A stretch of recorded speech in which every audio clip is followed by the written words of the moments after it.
The Girl Who Drew Voices by Lynne Marie Rosenberg. This is V. V sits in the back of Mix Lackey's classroom in 3rd grade and doesn't talk much. Sometimes V finds talking hard. What if she says the wrong things? What if other kids laugh at her?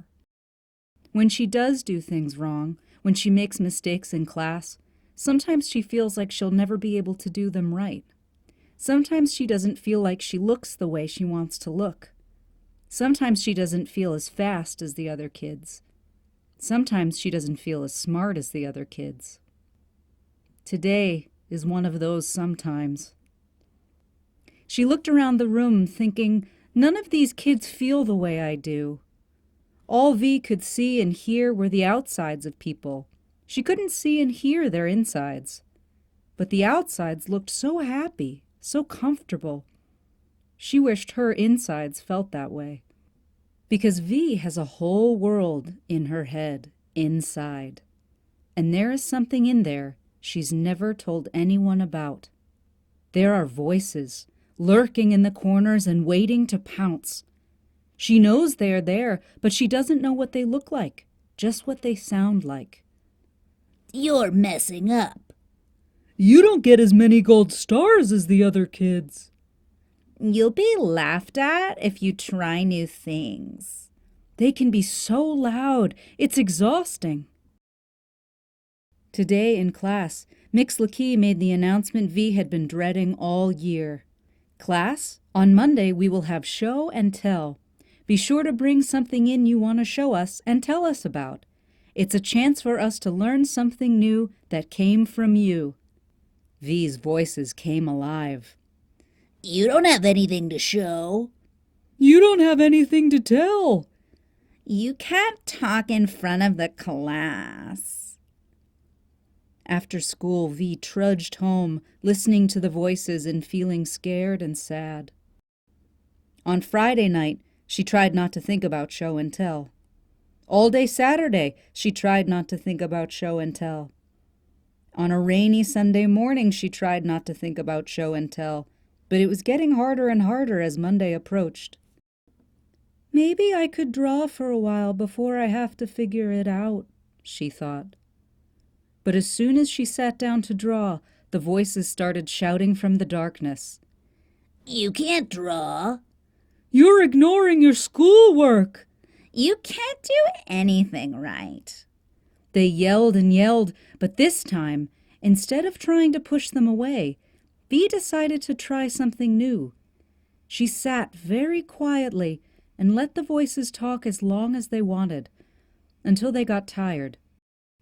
Eventually, they were exhausted and panting in their hiding places, trying to think of new things to say, when she asked them, "Are you okay, voices?" The voices were confused.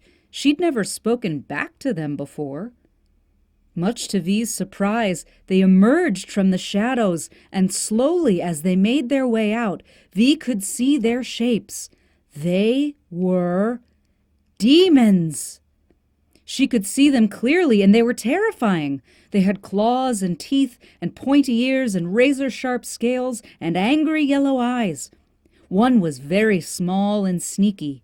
One was giant and lumbering, and one was middle-sized but looked the meanest of them all.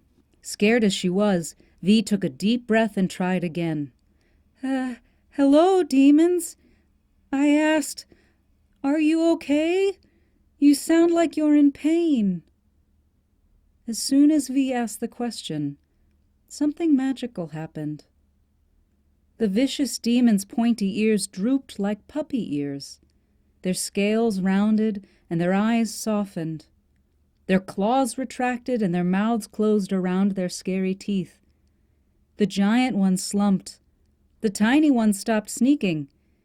And the middle one whispered, No, we're scared.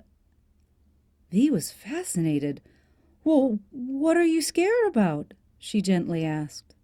What if we're laughed at? What if no one likes what we make? What if we do it wrong? What then? V thought for a moment and looked at her sketch pad.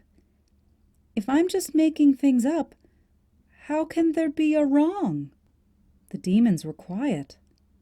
And then, one by one, they began to cry.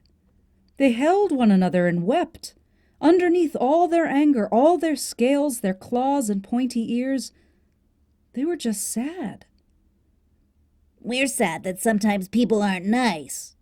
We're sad that sometimes people say mean things. We're sad that sometimes people hurt each other. V had a thought, a tiny inkling of a thought from a quiet place hidden behind the lair of the demons. What if all the other kids, all the other people, who sometimes weren't nice and sometimes said mean things and sometimes hurt each other, what if they had sad, angry demons too? In all of their heads. All along she thought she was the only one, but what if it weren't true? And what if she could let everyone know they weren't alone? If everyone knew they had sad, angry demons, that it was okay to have them, and they weren't alone either, maybe people would be nicer and less mean and hurt each other less. V was inspired. She picked up her pencil, looked right at her demons, and asked them to pose. Much to her surprise, the demons liked being looked at. They liked to pose. The little one posed fiercely. The giant one let her see its sadness. And the middle one was really very silly. She drew and drew all through her rainy Sunday. But eventually, the demons got scared again. What a waste of time. What's the use in a bunch of drawings? You're just drawing stick figures. That's not real art. Here we go again, V thought, but this time she had a new power. She knew what was under all their yelling. I see you, demons, she shouted lovingly, and they all calmed down and went back to posing. The next morning, V brought all her drawings to school for show and tell. When it was her turn, she nervously stood at the front of the class. She could feel the demons crouching in the darkness, beginning to whisper. They were creeping toward the front of her brain as she looked around the room at all the other kids. They're all going to laugh at you. Your drawings are too simple. You don't have anything important to say. But V had had enough. Look, shouted V. Everyone look. I think maybe everyone in this room has demons in their heads. The class was startled. They'd barely ever heard V talk, let alone shout. Even Mix Lackey was surprised. To keep the demons from protesting, V spoke as fast as she could. I drew these demons because they live in my head and tell me not to try new things, but I think maybe we all have them, and maybe I'm not alone, and maybe everyone who has made fun of me or teased me or who hasn't done any of those things but who I thought didn't like me, maybe you all have demons too. So here are mine, and I'm showing and telling about them, and if you want to draw yours too, I think you should, because it was really helpful for me, because when you really look at them, they get quiet and sad and they just want to be seen. V took a huge breath. So, there they are.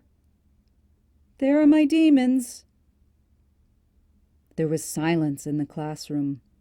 Even V's demons were quiet, so touched were they by her ability to see. Then, a girl raised her hand. I don't think mine look like that.